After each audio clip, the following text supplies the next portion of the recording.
All right, welcome to the 10th and final video in this series, where I've been talking about my journey of grief and healing after losing a child, and this album that I wrote about my daughter, Blakely, after she passed away.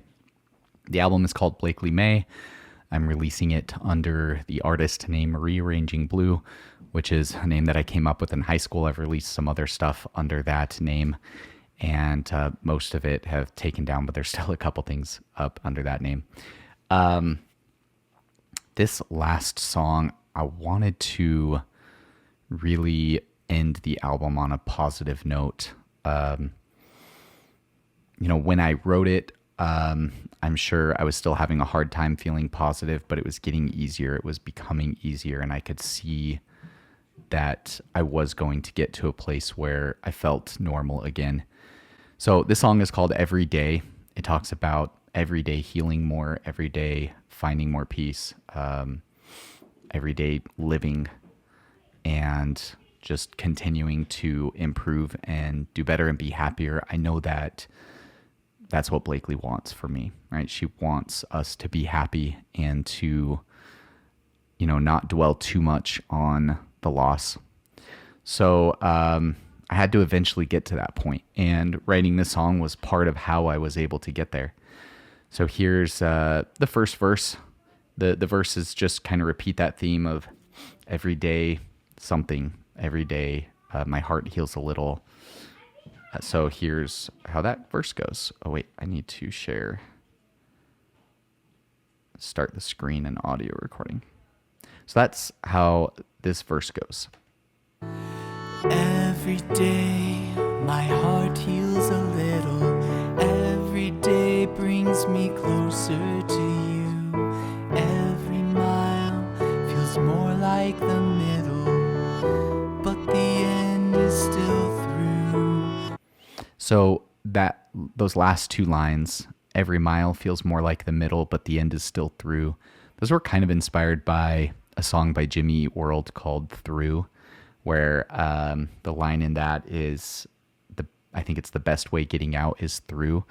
And it's from an album called Integrity Blues, which I think came out after Blakely had passed away. I would have to double check that, or around the same time. It came out the same year that she passed away. So I don't know what month, but I remember listening to that and that line just really resonating with me. When you're in grief, you don't want to go through it. It sucks. It's hard. It feels really challenging to go through, but that's the only way to get through grief, is to go through it, is to feel it. And that's one of the things that we focused on in therapy was, naming our emotions and acknowledging the negative feelings, acknowledging the silver linings and the little gifts that we had throughout that whole process. So that's what I was trying to capture in this song, is that process of starting to heal and starting to feel like, okay, I'm going through this, and it's going to take a long time.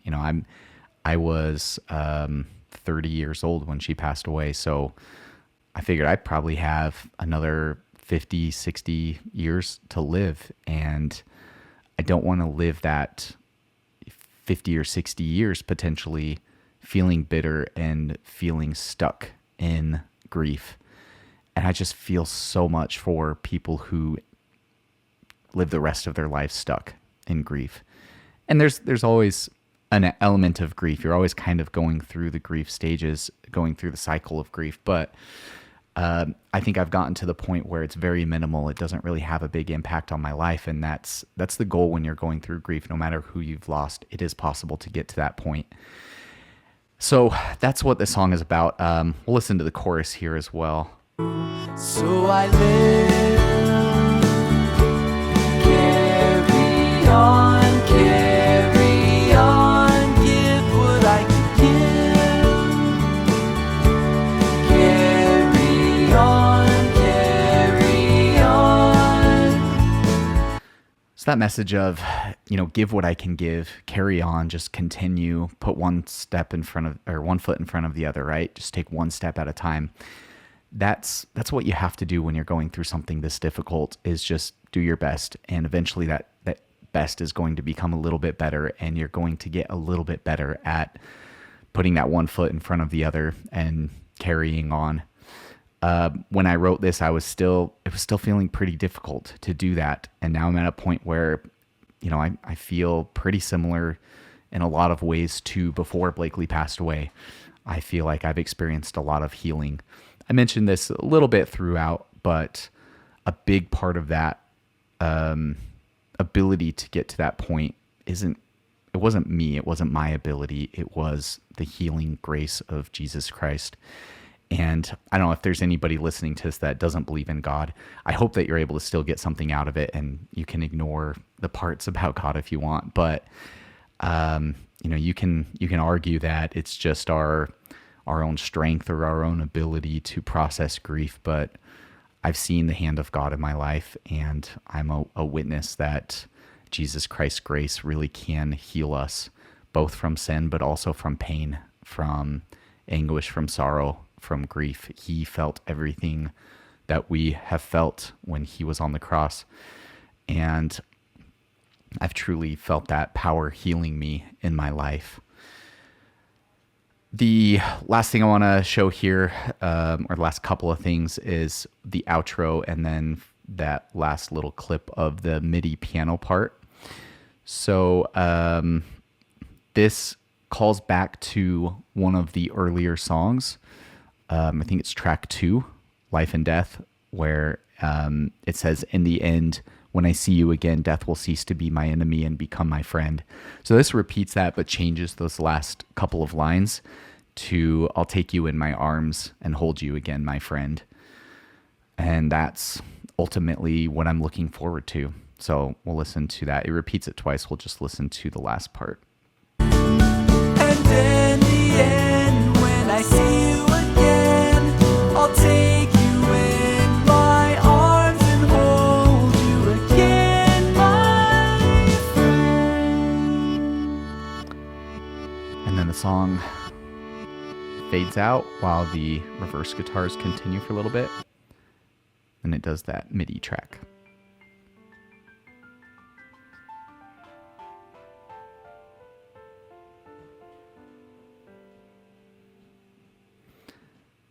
And that is the end of my album, Blakely Mae. I know I've only previewed little chunks here, but on July 10th, you'll be able to listen to the whole thing. You can stream it and or purchase it. Either way will contribute to 25% of the profit to the research of SIDS and SUDC. So if you're able to stream it and contribute in that way, and every little bit will count.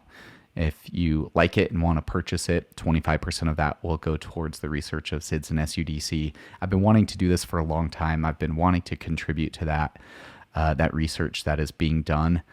When we had the results back from the medical examiner, he said that he couldn't find anything wrong with her. Wasn't really sure why she died, and that's often the case. I guess that's why it's called SUDC, sudden unexplained death in childhood, or SIDS, sudden infant death syndrome. They don't know what's wrong, and research is being done to try to figure that out, see if there's anything that can be done to prevent it. So I want to contribute to that. If you're able to help me, that would be amazing. I'll have the details on where you can stream it or purchase it in the description of this. If you're listening to this before July 10th, you'll be able to pre-order it. If you want to share this with others that you think would like it, whatever you can do to help would be amazing. Again, the album is Blakely Mae under the artist name Rearranging Blue. I appreciate you going through this journey with me, and I hope that you've been able to get something from it. Hope that maybe somebody out there has been able to find some healing through my experience and be able to find their own healing. And again, appreciate it, and we'll see you later. So I live